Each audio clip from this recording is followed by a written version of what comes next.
Vamos lá. Só um minutinho. Tranquilo. Então, eu vou me apresentar primeiro. Tá difícil aqui.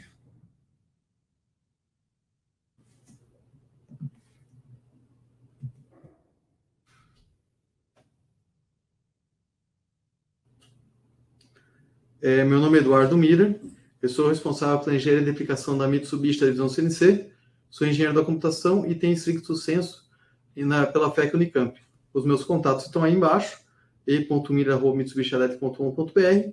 Estou disponível para qualquer dúvida, questionamento.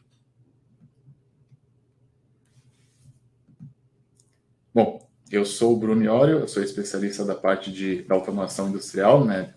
Especialista de produtos, responsável pela parte de servo-acionamento e motion control. A gente está com um probleminha aqui na apresentação, tá? Mas eu vou deixar o meu contato no final do webinar para vocês. E aqui agora a gente gostaria de ouvir um pouquinho do perfil de vocês, né? Conhecer quais a área de atuação de vocês, tá? A gente vai dar um tempinho aqui para responder as perguntas. Primeiro a gente queria saber se vocês estão conseguindo ouvir bem a gente, né? Antes de dar sequência.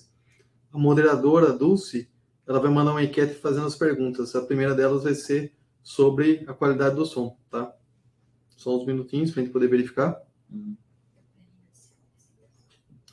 E também, aproveitando o ensejo, não só da qualidade do som, se a apresentação também está tranquila, se está adequada, se dá para visualizar. Então, vai mandar uma enquete para a gente poder verificar.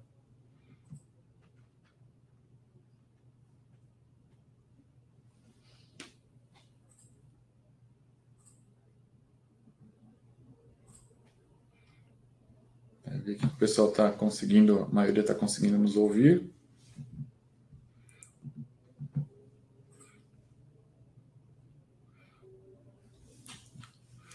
Ok, vamos prosseguir.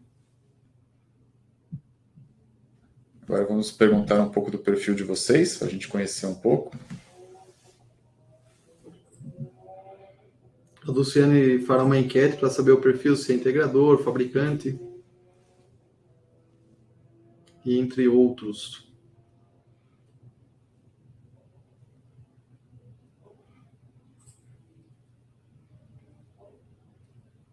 A gente está vendo aqui que o pessoal está respondendo, né? Dá mais um tempinho aqui para o pessoal terminar de responder a enquete.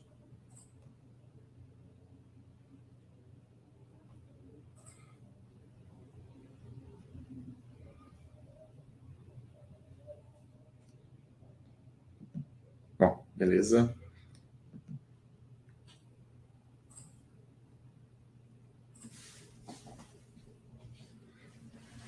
Bom, aqui a gente tem os nossos sites, né, e as redes sociais. Então aqui vocês vão ver os nossos endereços, né? Então aqui a gente tem, né, o site mitsubishielectric.com.br/IA, onde você vai encontrar as informações dos produtos voltados para a área de automação industrial, e CNC é onde vocês vão encontrar os detalhes dos produtos da nossa linha de CNCs. A gente também tem as páginas do Facebook, mitsubishielectric.com/Facebook, e aqui o endereço dos CNCs. Nosso perfil do LinkedIn é o mesmo para as duas divisões, e a gente também tem, né, o Mabcast, onde a gente grava um podcast, né, com temas relevantes da parte da indústria, voltados, né, para essa área de automação industrial. Temos também o nosso canal no Instagram e no YouTube, né, além de encontrar os vídeos, vocês também vão poder assistir esse webinar gravado na sequência.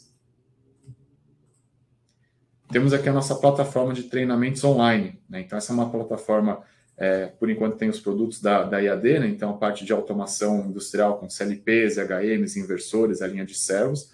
Essa é uma plataforma gratuita de treinamentos, então vocês podem ter conhecimentos desde nível de iniciante, para saber, por exemplo, o que é um servo, até você conseguir programar toda a linha de produtos da Mitsubishi, fazer alguns testes, né? Então essa é uma plataforma que vai desde o iniciante, né, até o nível intermediário. Pode fazer.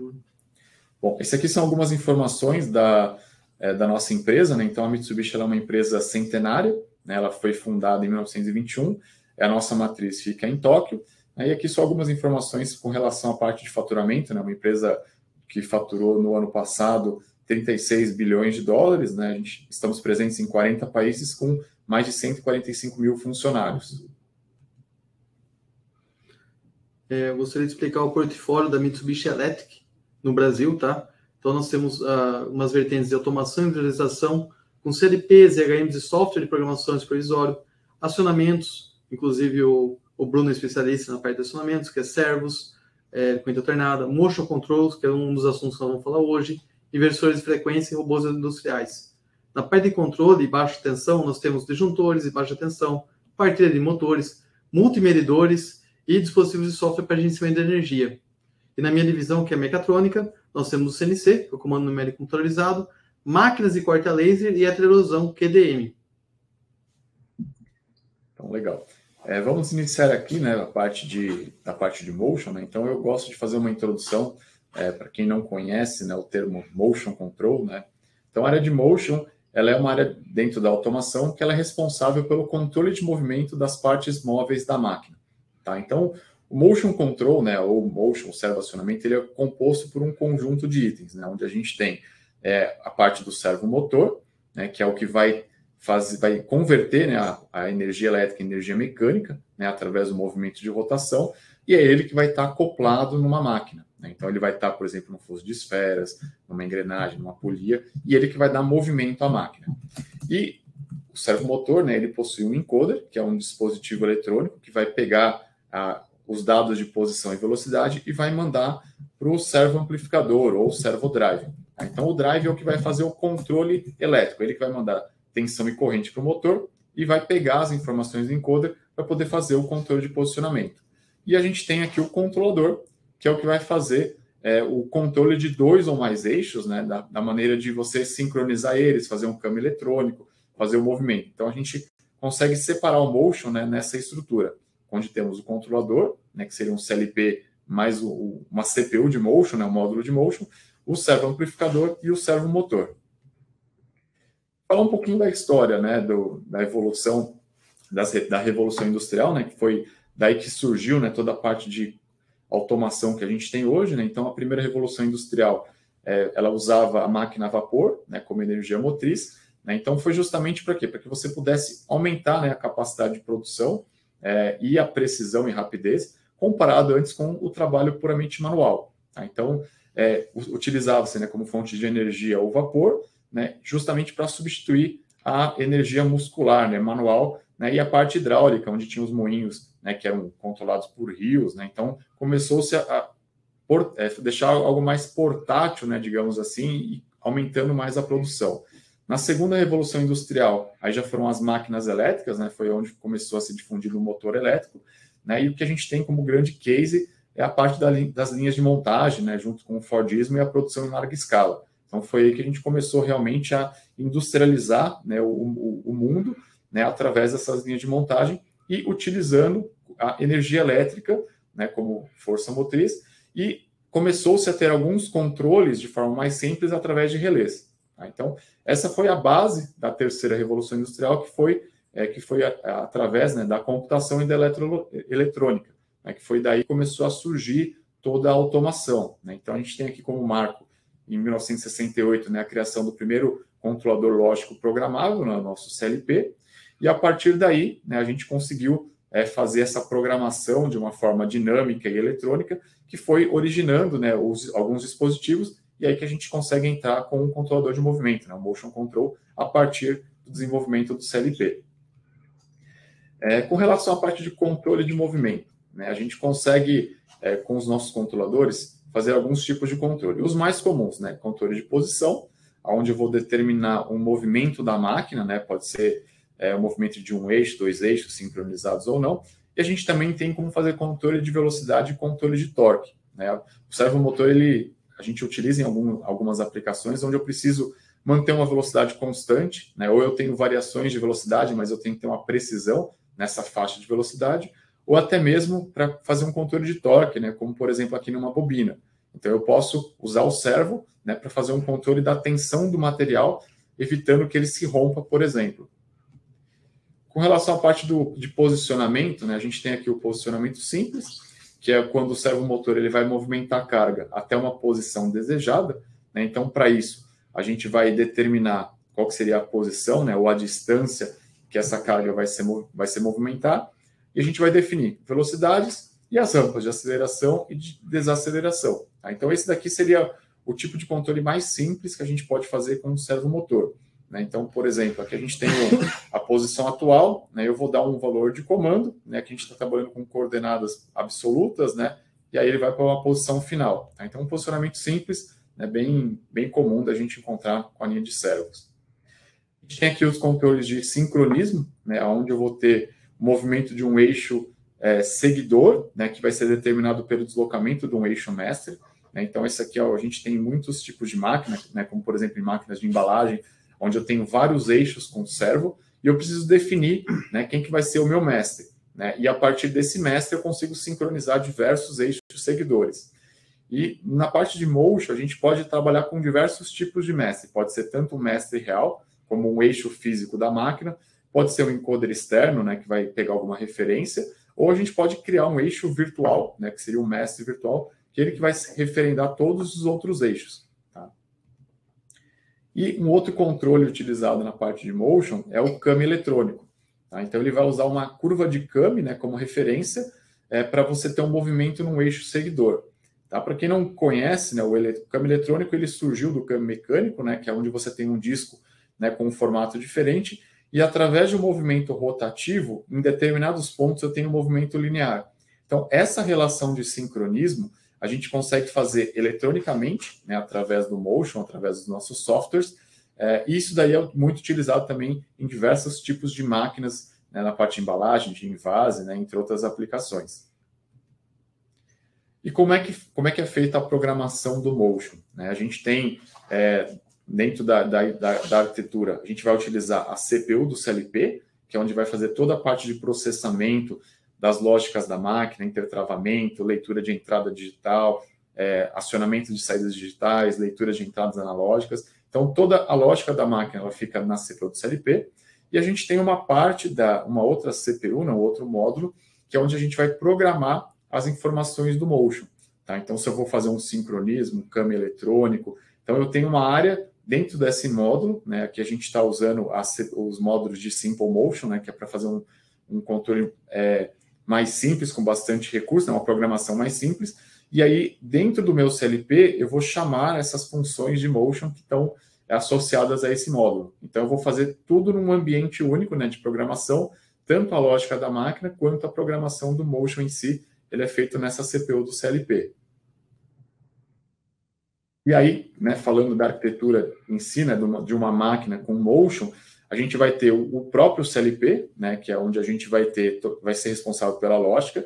E aí no CLP, né, como eu comentei, a gente tem aqui os cartões, né, esse aqui seria um cartão de motion, mas a gente pode colocar outros cartões, né, de expansão. Então eu posso aumentar o número de pontos de I/O que eu vou trabalhar, eu posso colocar módulos de leituras analógicas, eu posso fazer um processamento PID, e eu também tenho aqui a flexibilidade de colocar redes de comunicação. Então eu posso ter esse CLP comunicando com outras redes, né, de redes industriais, né? E também eu tenho aqui a IHM, né, que seria a interface homem-máquina separado, né, que a gente põe na mesma arquitetura, que é justamente para eu poder imputar as informações do movimento, fazer algum tipo de ajuste, né, fazer alguma leitura de dado de produção. Né? Então a minha arquitetura, basicamente, a gente vai trabalhar, né, com IHM, com o CLP, né, mais o motion e os módulos, e toda a linha de servo, né, servo-acionamentos e os servomotores, sem contar a parte mecânica, né, que faz parte do conjunto. Pela explanação do Bruno, o que é o motion, nós vamos falar agora o que é o CNC, para a gente poder fundamentar da forma que o Bruno fez, vamos fundamentar o que é o CNC, e depois a gente comparar quais são as diferenças reais e quais são as aplicações de cada um, de onde se encaixa, né? Primeiro, o que é o CNC? O CNC, na tradução dele, é computador numérico computadorizado. Pela definição da JIS, GIS, Japanese Industrial Standard, ele normalmente é utilizado em uma máquina-ferramenta que controla uma posição, que é uma ferramenta, no qual essa ferramenta irá transladar em um caminho, no qual eu tenho uma peça de referência e tenho um caminho que essa ferramenta vai transladar. De tal forma que todo o correlato da transformação dessa peça bruta para uma peça acabada se torne possível sendo um processo de transformação. Então, estamos transformando uma peça bruta em uma peça acabada. Aqui, nesse desenho, eu tenho algumas aplicações de um CNC aplicado em máquinas e ferramentas, no seu usinagem, no torno, e uma exemplificação do que seria o CNC. Mas, qual a maior aplicação? Não é a única, mas qual é a maior aplicação do CNC? Sempre em processo de transformação. Qual é o maior processo de transformação que existe? Normalmente é aplicado em máquinas e ferramentas. Mas o que é uma máquina e ferramenta? Tem várias definições. Uma delas é que a máquina e ferramenta é uma máquina-mãe. Por quê? A máquina e ferramenta faz peças para outras máquinas. Então, é uma concepção. Então, é uma concepção que ela faz peças brutas. Então, eu tenho peças que vão ser criadas, vão ser desenhadas, que eu vou retirar ou inserir material para essa concepção da nova peça. E também pode ser classificadas em máquinas de usinagem, que eu insiro material ou retiro, tá? O insiro é uma remoção residual do material, que era, há 10 anos atrás, o único paradigma que nós tínhamos. Então, toda e qualquer usinagem, há 10, 15 anos atrás, nós podemos afirmar que era retirada de material. E hoje não, nós temos hoje a manufatura aditiva, que eu estou inserindo material. De que forma? Alguns estudos chamam de impressora 3D, que é com plástico, por exemplo, e na parte de usinagem nós também temos que inserção de metais, que a gente chama de usinagem de inserção de metais, que é a manufatura aditiva. E nós podemos aplicar em quais pontos de máquina e ferramentas? Por exemplo, em usinagens, tornos, máquinas EDM, que é eletroerosão, e também máquinas de conformação. Por exemplo, de tubos, de dobradura de tubos, de qualquer tipo de transformação de metal. Aqui tem um desenho de algumas peças, tá, que podem ser feitas. Aqui no exemplo é de um torno, tá? Então, qual é a história do CNC? O CNC veio passar uma dor que era a fabricação de itens de forma seriada com uma qualidade aquém, uma qualidade que eu pudesse ser comparado peça por peça.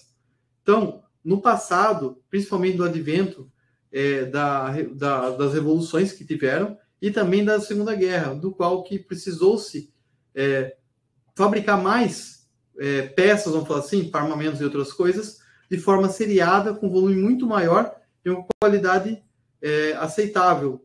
Antigamente era tudo feito de forma manual. Antigamente também a máquina-ferramenta, que é um advento, que o CNC aplica muito ela, era todo manual também, chamado de tornos convencionais e fresas convencionais. De 1952 e 1949, o MIT dos Estados Unidos começou a criar o comando numérico, né? Então, é o conceito CN. O CNC é diferente do CN. CNC é comando numérico e CNC é comando numérico computadorizado. E em 1952 começou-se a aplicar a interpolação 3 eixos, numa fresa. De 1952 a 1955 começou a desenvolver equipamentos para tecnologias que são as peças mais sofisticadas, que tem um acabamento superficial melhor, uma precisão maior aceitado, e para forças armadas. E desde então, colocando toda a analogia que está aqui, foi criado sempre no fomento de seriar e também de fazer melhor a qualidade. Tanto é que a primeira feira, a FEIMAF, que agora mudou, foi feita em 1987 no Brasil, onde foi apresentado as máquinas e ferramentas. Então, desde essa época até agora, pode perceber que teve uma distância muito grande entre a aplicação do CN, que é o computador numérico, até o CNC, na primeira feira em 1987. Então, a máquina ferramenta trabalha com processos. Então, eu tenho um material bruto e vou ter um material acabado. De que forma? Eu vou fazer uma analogia de processos de usinagem, como se eu tivesse um material, madeira, por exemplo, que eu vou fazer um processo humano. Então, eu tenho vários processos no qual eu tenho uma peça bruta de madeira, por exemplo, e vou deixar ela acabada. Então, eu tenho aqui, vou fazer um corte, uma furação, uma retífica, eu vou acabar essa peça para não ficar nenhum fiapo, e tem uma ferramenta no qual eu vou utilizar para cisalhar. Então, no corte eu tenho o serrote, então eu tenho um processo que eu vou cortar essa peça. No segundo, eu tenho uma furadeira, então eu vou, no ponto que eu quero, eu vou fazer um furo nessa madeira.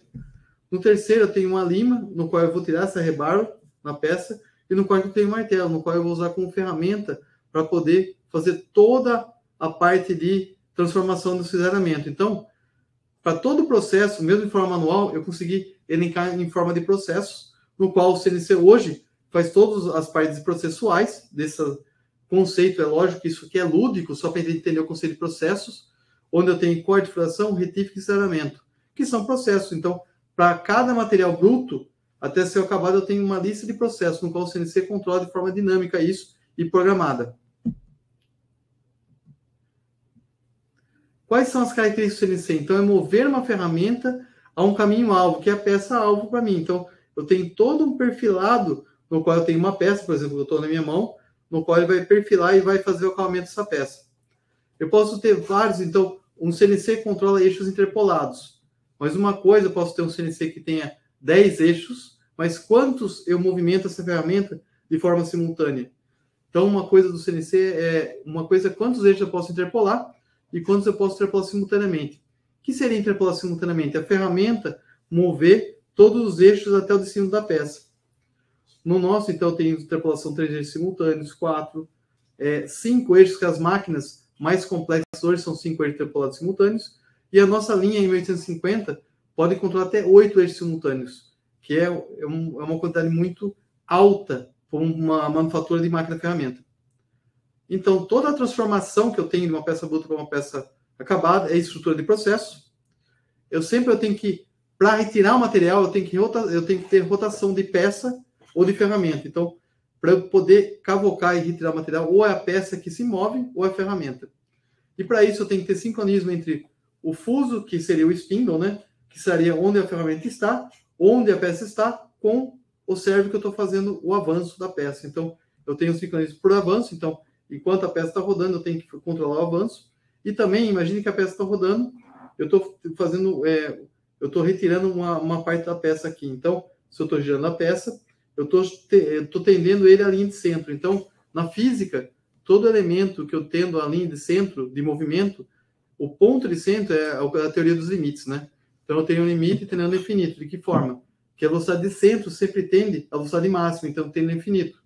A velocidade periférica é mais lerda, e quanto mais eu vou chegando até a linha de centro, eu vou tendendo ao infinito. Então, eu tenho que ter um controle em função do corte e acabamento dessa velocidade. Então, quanto mais longe eu estiver da peça, ele vai ter uma velocidade periférica menor, e quanto mais perto, maior. Então, eu tenho que controlar isso que a gente chama de velocidade de corte constante, que o CNC tem algoritmos específicos para fazer isso. Também eu tenho suporte de criação de programas, então eu tenho uma interface gráfica específica dedicada para isso, eu não preciso desenvolver. E eu tenho sintaxes criadas pela norma ISO, que a gente chama de código G, que são códigos G que descrevem movimentos e processos. Então, todo o processo de furação, desbaste, acabamento, já tem uma rotina que a parte de controle de movimentos do CNC já controla de forma dinâmica e real time. Eu tenho gerenciamento de ferramentas, então cada ferramenta pode ter uma geometria totalmente distinta para fazer o ponto-alvo dessa peça, e eu tenho vários tipos de compensações. Para a máquina-ferramenta, um dos piores é a precisão e acalmamento. Então, eu tenho que compensar todos os erros, tanto da ferramenta, imagine que eu tenho uma ferramenta estática, ou 5 eixos, que é o movimento para tudo que é ponto, né? Eu tenho todos os erros geométricos da máquina, eu tenho toda a deformação da máquina, o spindle pode dilatar ou não, e tudo isso tem que ter um algoritmo em tempo real. Então, essa facilidade que eu tenho no CNC de compensar de forma dinâmica, toda a geometria cinemática da máquina de forma dinâmica é possível. E tudo isso que eu estou falando nos movimentos, toda máquina-ferramenta, ou toda máquina que possui essas características de processo, também eu tenho que ter automação. O que seria a automação dessa máquina? Por exemplo, no torno eu tenho a torre, automatizar, abrir a porta e fechar a porta, transfer de cavacos. Quem comanda isso? O CNC, ele faz movimentos. Mas integrado ao CNC, para fazer a automação, eu tenho um PLC integrado, que faz toda essa parte de comunicação da automação da máquina para com o movimento CNC. Uma arquitetura, para ser simplório, para vocês entenderem, eu peguei a nova linha M8, no qual o CNC é conectado através de fibra ótica até o drive, e do drive é conectado através dos motores. Então, toda a parte de topologia ela é muito simples e muito dinâmica, e a luz, como é fibra ótica, ela é muito rápida, então eu tenho respostas cinemáticas muito altas. E também lembrando que os drives do CNC e os drives do Motion Control Automação são diferentes, porque eu consigo maiores correntes, porque uma das diferenças cinemáticas, não somente de controle, no CNC, eu saí da inércia muito rápido, porque as inércias de entrada são muito altas e a dinâmica é muito rápida no CNC. Então, além dos drives terem correntes maiores, os motores também possuem uma cinemática no qual eu consigo atingir acelerações muito mais altas e correntes mais altas, tá? Tanto é que os servos motores do torque do ponto 0 até o ponto rated, que a gente chama, ele sempre tende a manter constante a automação. No CNC, não. Eu tento sempre no ponto 0, que é o ponto de inércia, vamos falar assim, um torque mais alto e constante, depois ele vai decaindo, porque o que importa no CNC, na parte de máquina e ferramentas, é a inércia, a média inércia para poder alavancar rápidas inércias do sistema, tá?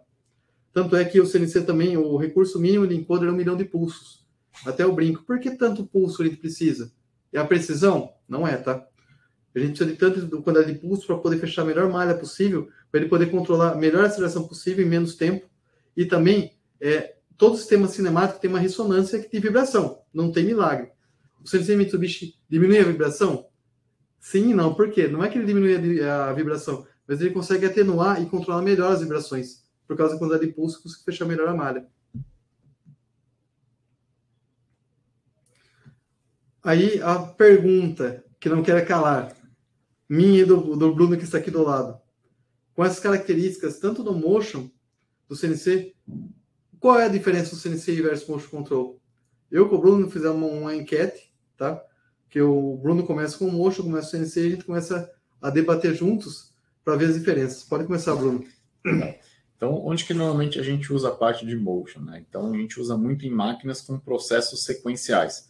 Então, processos sequenciais basicamente você aperta um botão, aí o produto vai ser movimentado numa esteira, aí chega numa posição adequada, aí o motor vai fazer um outro movimento. Então, você tem sempre uma sequência que normalmente se repete, né, por vários ciclos, né, dependendo do produto, né? Então, basicamente assim, a gente tem um processo definido, você pode fazer alterações, mas ele sempre segue aquela sequência, né? Então, eu tenho que seguir as etapas da máquina, né? Eu posso fazer algumas adaptações, mudanças, mas ela tem uma sequência definida. A gente tem também aqui, né, como eu comentei, controle de posição, né? Então, fazer um controle de posicionamento simples. E também a gente tem aquela parte do sincronização de CAM, né? Então, usar o CAM eletrônico. Isso daí é um recurso que não é comum no CNC, mas em máquinas de embalagem, por exemplo, embalagador, a gente usa muito essa função de CAM eletrônico para sincronizar um eixo com, por exemplo, uma esteira.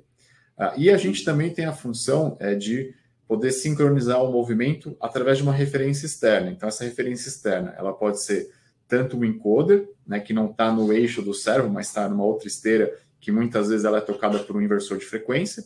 E também a gente tem como pegar sinais de leitura, né, através de encoder rápido, né, de entrada rápida, de sensores rápidos, né? Então, por exemplo, eu tenho uma embaladora e eu quero corrigir a largura dessa embalagem de forma real. Para quê? Para que ele saia sempre na mesma posição. Então, eu coloco um encoder, um sensor de detecção de marca, e através desse sensor eu consigo saber se o meu servo está 1 milímetro adiantado ou 1 milímetro atrasado em relação ao sincronismo e fazer essa correção de forma dinâmica. A gente tem, como eu comentei, os controles de velocidade e torque, né, onde eu vou fazer algum outro tipo de bobinamento, desbobinamento, não necessariamente vou fazer o controle de posição, né, e aqui a gente tem as vantagens de ter interface com os sistemas de automação em geral. Então eu posso pegar uma máquina que já funciona e colocar um servo da Mitsubishi para integrar com outro controlador, a gente pode mesclar em outros ambientes. E a gente tem a vantagem, né, que o Motion ele vai inserido no rack do CLP. Então, às vezes o cliente já tem uma máquina com inversor, a gente consegue colocar um servo numa máquina que já está existente, né, colocando, né, um cartão de Motion, ou pegando uma linha de servos que você consegue comunicar via Ethernet. Então, essas seriam algumas das características do Motion Control. Posso falar do CNC já? Opa, pode falar. Então, como bem definido, vamos falar assim, o Motion Control, eu vou fazer de forma análoga do CNC. O que é o CNC? Conforme eu expliquei, ele é utilizado em máquinas de transformação. Vou transformar um produto bruto em um produto acabado de alguma forma. Então, vou transformar. Tudo que é transformar não é uma sequência regrada, um processo quadrado, que nem o processo de sequenciais que o Bruno sequenciou, que o Bruno explicou, desculpa. Então, todo o processo de transformação, cada peça ela é ímpar. Então, eu tenho uma forma totalmente diferente para ser estabelecida, não é uma sequência. Então, tudo que é uma máquina de transformação cabe e é cabível o uso do CNC. Muito mais fácil, você tem uma programação muito mais dinâmica e aberta, que é uma programação de usuário, de sintaxe, e você tem processos de ferramentas que já estão inseridos no CNC. Um exemplo clássico é a máquina-ferramenta, do jeito que eu tinha falado, onde o movimento da ferramenta ele tem um target, tem uma meta para chegar até o ponto de transformação. Então, qualquer compensação cinemática de forma dinâmica, o CNC compensa. Onde eu coloco tanto compensação cinemática, vamos falar assim, de forma não somente do erro do passo do fuso, mas vários pontos que eu estou mapeando via interferometria laser, por exemplo, que eu posso colocar esse mapa no CNC para compensar, até dilatação térmica. Então, eu tenho sensor de dilatação no qual eu vou compensando. E também, eu vou ser simples, né? Imagine que eu tenho uma máquina de ferramenta, um torno, que eu tenho emenda de barramento. Essa emenda nunca é 0.0 ou certo, vamos falar assim, né? Que eu estou emendando barramentos. Então, o eixo X com o Z, quando eu movimentar, eu sempre tenho que compensar um com o outro. Então, se você faz essas compensações cinemáticas, dinâmicas, sem você desenvolver isso, já está nato no CNC. Então, ele possui processos específicos, que eu comentei, possui funções específicas de máquina de ferramentas, então, furação, desbaste, corte, macho, possui toda a estrutura de HM pronta e já dedicada a esse tipo de máquina, e possui algoritmos e funções dedicadas, onde, na forma da peça que ele tem a concepção, que ele garanta uma melhor precisão, melhor suavidade, então a máquina consegue, de uma forma melhor, interpolar de forma suave, porque quanto mais suave a máquina fazer, menos vibrações a ponta da ferramenta vai transladar ou transportar a peça. Então, eu tenho um melhor acabamento superficial da peça, precisão é o quanto ele está preciso, acabamento superficial é o quanto ele está espelhado, vamos falar assim, né? Quanto ele está retificado, garantindo toda a sequência e com a velocidade alta.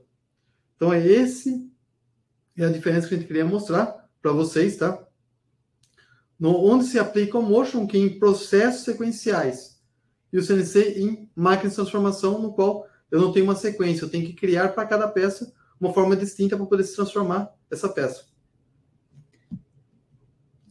A ideia agora, eu queria mostrar com um exemplo, né, o que a gente pontuou. Então, aqui eu tenho uma embaladora horizontal, né, onde eu tenho aqui o transporte do produto, a aplicação do filme, aqui eu tenho a parte de selagem, né, horizontal, eu vou ter aqui o sistema de selagem vertical, e aí aqui eu tenho, né, depois o sistema de transporte que vai para a parte de empacotamento e paletização. Então, o que eu quero mostrar com essa máquina? Aqui, todos esses movimentos, eles são feitos com um servomotor.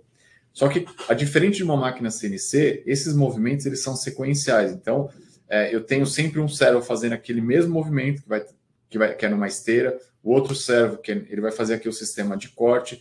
Então, assim, ela é uma máquina que eu consigo parametrizar, eu consigo alterar, por exemplo, dimensões da embalagem, mas esse tipo de máquina, ela vai fazer sempre esse mesmo produto, né? Então, ela vai pegar um produto, vai embalar produtos com características diferentes, a gente pode personalizar, mas eu não vou fugir muito dessa sequência, né? Então, chega o produto, né? A esteira vai movimentar, faz a selagem, depois ele corta, depois transporta. Então, é uma máquina sequencial, onde a programação, né, das funções ela é feita no CLP, e a gente consegue alterar setups de máquina, mas eu não consigo mudar o programa da máquina, né, porque ela é feita para esse tipo de produto. Tá? Então, quais são as funções que a gente usa na parte de motion para uma máquina de embalagem? Tá? Então, a gente tem a parte de sincronismo, como vocês viram, a gente tem vários eixos, e como é uma sequência, então, assim, a bandeja, né, o produto, ele vai de uma esteira até outra no final, e todos os eixos eles têm que estarem sincronizados para que aplique o filme, para que eu tenha o corte na posição certa. Então, eu uso essa função, né, de sincronismo. Eu uso normalmente um mestre virtual, porque se um desses eixos ele for desligado, o meu sincronismo ele se mantém, porque é um eixo que não está fisicamente ligado na máquina. Tá? Então, essa é uma função que é muito usada na parte de motion, é você ter um sincronismo com um eixo virtual, que ele não existe na máquina, mas ele vai ser a referência de velocidade e de posição para os demais eixos. Eu tenho aqui a geração de curva de Kami automático, né? Então eu consigo fazer um perfil de movimento onde um eixo vai receber a referência de um mestre e eu vou ter uma curva na saída. E eu tenho a função de detecção de marca, que é justamente para eu poder centralizar a minha embalagem. Né? Aqui no vídeo era uma embalagem transparente, mas imagina que você tem impresso as características do produto, então a embalagem ela tem começo e fim. E eu não posso ter um erro pequeno, por quê? Imagina que depois de 1.000 peças, de 1.000 embalagens, 1.000 produtos, 10.000 produtos, esse erro ele vai se acumular e vai ser um erro muito grande. Né? Então, a gente eu pelo menos já vi algumas embalagens no mercado que a gente fala, né, que ele perdeu o sincronismo. Por quê? Porque o logo ele está no final do pacote, a tela está no começo do pacote. Então, quando a gente usa com Servo e Motion, a gente tem recurso para manter a mesma embalagem igual em todos os produtos, independente se é a primeira peça, se é o primeiro pacote ou o último daquela produção. Tá? Então, essas daqui seriam, né, as principais funções que a gente usa com o Motion, né, numa embaladora horizontal. Tá? Então, aqui, essa aqui é uma maquininha, uma versão mais simplificada, né? Qual que seria a arquitetura? Então, a gente vai ter uma IHM, que é onde o operador ele vai colocar os dados de produção. Então, qual que seria o tamanho da embalagem, quantas embalagens por minuto ou por hora essa máquina ela vai fazer. Eu consigo fazer o ajuste, né, dos parâmetros do servo, né, alterar alguma outra função, tela de manutenção. Eu tenho aqui a linha dos CLPs, né, então onde eu vou ter o cartão, né, a CPU, os módulos adicionais e aqui o cartão de motion. E aí eu tenho o servo acionamento, né, o servo drive, e aqui na máquina o servo motor, que é o que vai dar todo o movimento, vai fazer todo esse controle da máquina. Bom, de forma análoga, eu vou colocar um exemplo de uma aplicação. Eu vou ser muito conservador, vamos falar assim, que são as aplicações mais simples e as mais usadas no CNC, que é o exemplo do torno e usinagem. Se eu pegar a imagem que tem uma animação, no meu canto inferior à esquerda, eu tenho um torno convencional, então eu tenho alavancas, só para saber o conceito, que eu estou retirando o material, estou desbastando. Então eu tenho uma ferramenta de forma convencional, manual, né? Eu estou fazendo todo perfilado. E de que forma eu faço no CNC? Eu faço com processos, no qual eu estabeleço processo que é programado de forma que o operador programe, tá? O programador de usinagem programa, então não preciso criar sintaxe, não preciso criar software para processos que já estão estabelecidos no CNC, onde eu, por exemplo, nesse caso eu tenho faceamento, eu tenho desbaste, o chanfro, que é a interpolação inclinada, posso fazer uma furação na peça, passar um macho. O macho, eu tenho duas formas de fazer macho, né? Eu tenho um macho flutuante, que eu tenho uma mola que compensa o erro no retorno da peça, e quando o espinho é digital, o CNC não precisa dessa mola, então eu consigo fazer um sincronismo entre o spindle e esse macho. Então ele tem um software dedicado para fazer rosca dentro, o macho é a rosca dentro da peça, tá? Ou fora. Eu posso fazer uma rosca externa também, e acabamento, eu posso fazer todo o acabamento perfilado da peça. Então isso, que são os processos, já está desenvolvido no CNC. A única coisa que eu preciso fazer no CNC é a automação. O que seria? O PLC, no qual eu tenho que falar em qual momento eu tenho que executar uma peça. A torre, por exemplo, eu preciso ir para a ferramenta tal. De que forma ele vai fazer isso? Se tem um gantry loader para pegar a peça, abrir e fechar a placa, em que momento e qual a segurança da máquina. Então, eu tenho toda a automação na máquina de que hora que se pode criar e executar o processo, que é o PLC que faz.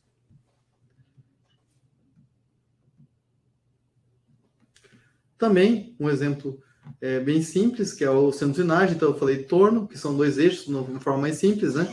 E o seno-usinagem são três eixos, que são o eixo X, Y e Z, que está aqui nesse desenho, no qual eu tenho também processos, no qual eu tenho fresamento, então eu retiro o material de uma peça. No torno, a peça gira e a ferramenta é estática, e no seno-usinagem a peça gira e a ferramenta gira e a peça estática, né? Estática de tal forma que ela não gire, tá? Não que ela não movimente. Do torno também. De tal forma que eu tenho processos, de forma análoga, onde eu tenho fresamento, furação, macho, rosca, acabamento. E aqui nessa máquina eu coloquei mais automações para vocês poderem verificar que você tem mais processos de automação nessa máquina, no qual eu tenho o PLC integrado. Então, o CNC da Mitsubishi já tem o PLC integrado, no qual eu desenvolvo as lógicas do trocador de ferramenta, do magazine de ferramenta, do transformador de cavaco, a porta também, qual hora que a porta pode ser, também você pode abrir e fechar a porta, todas as proteções, lubrificações. Então, toda a parte de automação na máquina, o CNC tem um recurso que chama-se PLC, no qual é possível fazer chama de interface, tá? Os códigos M que a gente programa no CNC, que é os miscelâneos, na verdade, é um código que eu coloco numa sintaxe na parte de programação, ele vai para o PLC e executa alguma coisa. Então, quem faz essa execução da automação é o PLC, que está integrado no CNC. Que a responsabilidade dele é fazer com que hora eu posso fazer a transformação na minha peça. E de que forma eu posso fazer usando recursos de automação. Tanto é que também, se você verificar também, eu coloquei na parte inferior à esquerda uma fresa convencional para você poder ver os movimentos de forma mais simples, tá? E eu, com o Bruno, gostaria de agradecer a participação de todos. Tomara que a gente consiga ser claro e desmistificar um pouco qual a diferença do CNC com o Motion, né? E vamos para as perguntas. Antes, a gente queria fazer, né, deixar aqui a pesquisa de avaliação, se vocês gostaram do nosso conteúdo, né, e aí a gente pede para que vocês, né, façam essa avaliação e já podem mandar as perguntas para a gente no chat. Tá. A Angelina mandou uma pergunta falando: o CNC e o Motion utilizam interpolação? Boa pergunta. Os dois utilizam interpolação, porque o Motion, vou responder um pedaço, você responde, mas eles movimentam de forma interpolada. Então, o Motion não é um eixo sincronizado com o outro, mas eu posso também ter interpolações, só que o CNC eu consigo interpolar mais eixos simultâneos. Tem uma limitação por causa do controle de exportação no mundo inteiro, que o Motion pode interpolar até 4 eixos simultâneos, o CNC com todas as regras de controle de exportação, que cada governo do seu país que controla isso gerencia esse tipo de máquina, vamos falar assim, porque pode ser para armamentos de destruição em massa, indústria bélica, mas o CNC pode, da Mitsubishi, o M150, pode interpolar até 8 eixos simultâneos. Não sei se o Bruno quer complementar alguma coisa ou não. É isso mesmo, a gente consegue trabalhar, né, com interpolação de até 4 eixos, né, como o Eduardo comentou, simplesmente a interpolação, né, dependendo da aplicação, a gente consegue fazer, assim, processos simples de usinagem, mas não é um CNC. Então, assim, a questão de você movimentar o eixo, a gente consegue fazer, mas a gente não tem todas as outras funções, né, com relação à ferramenta, compensação, que existe num CNC. Né? A interpolação ela é usada na parte de motion, mas com um controle mais simples. Então, por exemplo, se você vai fazer um robô cartesiano, né, tem muita injetora que você tem um robô que ele é simplesmente 3 eixos, né, X, Y, Z, ele vai fazer um movimento interpolado, de pegar a peça e tirar da peça. Até no próprio CNC também a gente pode colocar, né, um sistema externo, né, para colocar a peça no CNC e tirar, que pode utilizar a interpolação. Então, seriam para esses tipos de movimento, né, não tão voltado à parte de usinagem. Né? Tá. Eu fugiu aqui, até o Bruno pode me ajudar aqui, alguém perguntou se um programa em linguagem C pode ser convertido em código G. O código G é um padrão, o linguagem C é um programa de baixo nível que eu faço desenvolvimento de códigos, não de movimento, mas códigos core, vamos falar assim, da arquitetura PC que você está utilizando. O código G nada mais é que é uma regra no qual eu vou passar quais são os movimentos, e o CNC tem o chama de core, né, que tem o interpretador de código G, ele translada isso em matriz de movimento, vamos falar assim, e faz interpolações. Então, o código G é uma linguagem específica e dedicada para fazer isso, tá? Então, ele não é para desenvolvimento de sistema como a linguagem C, tá? Eu vi aqui uma outra pergunta, né, aqui do Renato, ele perguntou se o eixo virtual ele é contado como um eixo na CPU. A gente tem alguns modelos de produto onde a gente tem a função de eixo virtual e tem o mestre virtual. O eixo virtual ele te dá todos os recursos de um eixo real e aí ele é contado, né, como um eixo. Então, a gente tem CPUs de motion de 4, 8, 16 eixos. Ele ocupa um espaço na CPU, mas tem uma linha nova que você pode trabalhar com eixos virtuais com mais de 1000 eixos, então é praticamente ilimitado. Tá? Então, depende muito da família, né, que a gente está trabalhando aqui na Mitsubishi. Tá. O Guilherme mandou uma pergunta. A definição que ele falou que o CNC é para fazer produtos de transformação e máquina-ferramenta e o Motion para fazer posicionamento. Isso mesmo, tá? O questionamento está correto. E eu vi um questionamento. É uma forma bem simples da gente poder definir, né? Tem um também que é do encoder, que o Iago falou, Bruno. Qual é a função do encoder? Se puder responder. Sim. O encoder, aí ele serve tanto para o servo, né, da parte de motion, quanto do CNC, que é o que vai gerar os pulsos, né, o sinal para saber a posição e a velocidade do motor. Né? Então, basicamente, ele é um dispositivo, né, um disco onde você tem feixes de luz, ele vai contando, né, para a quantidade de pulso e você consegue saber a posição que ele está. A gente tem até vídeos no nosso canal do YouTube que explica, tem uma animação que mostra bem o encoder, tá? Então depois assistam, entre no nosso canal e tem na parte básica de servo, tem um videozinho desse que a gente gravou mostrando como que é a estrutura do servo acionamento. Tá? Tem uma outra pergunta aqui do Renato, né, com relação ao Motion, né, quantos eixos são sincronizados? Então, isso daí também vai depender muito da CPU e do módulo. A gente tem, hoje, módulos para trabalhar com 2 eixos, até configurações completas para 768 eixos. Então, assim, dificilmente não vai ter alguma máquina que a gente não vai conseguir trabalhar com a parte de sincronismo, porque a gente tem diversas outras CPUs, né, para poder fazer esse tipo de controle. Tá? Mas hoje não tem muito... o limite é bem amplo, né? A gente consegue trabalhar com diversos eixos sincronizados. Tá, tem uma pergunta do Iago. A parte do CNC que foi falada era o SIM, SM? Eu não entendi a pergunta, Iago, se eu pudesse repetir. Eu posso falar que a parte do CNC, a parte não tem o CN e o CNC. Toda a parte do computador numérico computadorizado que nós falamos, tá? Bom, acho que aqui tem uma outra pergunta legal aqui da Angelina com relação ao motion control, ele pode executar código G? Isso daí é uma pergunta interessante, assim, existem, até mesmo na Mitsubishi, a gente tem cartões de motion que podem ler o código G, tá? Então, é uma maneira de você fazer a programação, só que muito mais limitado, né, até o Eduardo pode complementar, do que um CNC. Então, assim, o código G basicamente é como você vai dar as coordenadas para que os eixos façam os movimentos. Só que na linha, né, do Motion, eu não tenho todas aquelas funções de compensação dinâmica, a parte de troca de ferramenta. Você consegue imputar os dados de movimento, né, mas eu não tenho o controle de máquina que o CNC tem. Isso, eu acho que uma forma mais simples é que eu consigo fazer, como o Bruno falou no começo, a parte de Motion é um posicionador, então ele vai fazer posicionamento. Tem um cartão novo da Mitsubishi, vamos falar assim, que tem esse recurso, que ele é um interpretador de código G. O que ele faz? Ao invés de via PLC, do jeito que o Bruno mostrou, que você tem a sequência, você vai fazer alguma coisa, você pode colocar no código G, que vai posicionar, mas ele se limita a interpretar todos os movimentos de forma muito mais simples do que eu fazer uma receita fixa, vamos falar assim, na receita que ele for fazer via PLC. Então eu tenho uma sequência de posicionadores que ele interpreta. Eu acho que é mais fácil. Sim. Bom, tem uma outra pergunta aqui interessante, né, do Renato.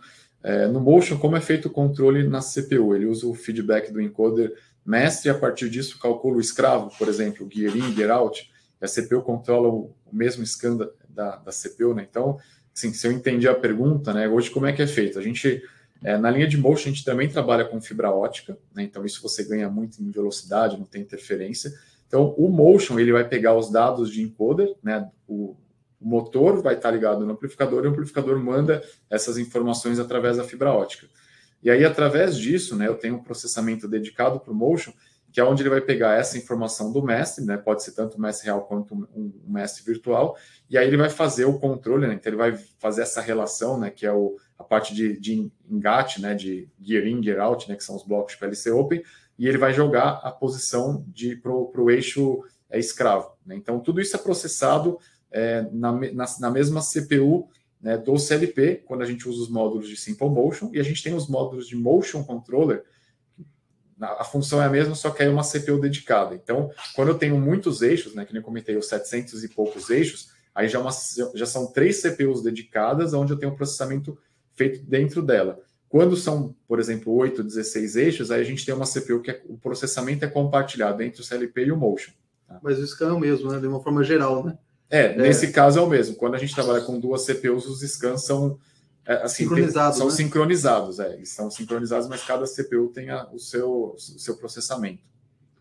O Carlos perguntou se tem software CNC para treinamento. Na Mitsubishi CNC temos, tá? Que é o NC Trainer. Temos 2 versões. Temos a normal e a Plus, que diferencia que o primeiro é para operador e programador e o segundo para desenvolvedor de software, que eu posso fazer até simulações de ciclos de PLC nesse simulador. E esses softwares são pagos, tá? Então, esse aqui tem um tipo de um pendrive, que é um hard key, que habilita essa licença ou não. Mas consulte a gente, mande na enquete que a gente pode fazer e contar para vocês os valores, tá? Até aproveitando aqui, tem uma outra pergunta aqui com relação à parte de safety da rede. A parte de motion, né, na família do J5, a gente já tem a parte de safety via rede. Né? Então, além dos SDLs do drive, a gente consegue também fazer a parte de safety via rede. Tá? Não sei se tem mais alguma pergunta, porque senão a gente Então, eu acho que a gente vai alongar. Primeiro, eu queria agradecer a oportunidade, tá? E no dia 27/10, esse eu vou estar só, não vou estar com o Bruno, que eu vou explicar para vocês novas funcionalidades de High Speed Cutting da série M8V. Então, tem o CNC, que é o estado da obra, que é o M8V, e tem várias funcionalidades para acabamentos superficiais e máquinas de alta velocidade, especialmente para centros de usinagem, tá? Então, vou debater e explicar essas novas proezas que esse M8V pode prover para sua máquina. E é isso. E as outras perguntas, a nossa mediadora vai poder mandar para nós e a gente responde por e-mail. Isso. Eu queria aproveitar, né, deixar aqui o nosso contato, que no comecinho da apresentação teve algum probleminha. Então, esse aqui é o meu e-mail. Se alguém tiver alguma dúvida voltada na parte de motion, quiser saber um pouco mais da linha de servo-acionamentos, né, da Mitsubishi, a gente tem aqui os nossos links do site, rede social e o meu e-mail. E embaixo tem o e-mail do Eduardo, se tiver alguma dúvida mais voltada à parte de CNC. Eu gostaria de agradecer a presença de todos, né, por ter participado, né? A gente viu que teve bastante perguntas, né? Então, para a gente, apresentador, é bem legal quando tem essa interação com o público, tá? Então, a gente está aqui disponível, caso tenha alguma dúvida, podem entrar em contato. Bom dia a todos e obrigado pela participação. E qualquer dúvida, nos consulte por e-mails ou pelos nossos contatos da rede social. Obrigado. Muito obrigado, até uma próxima.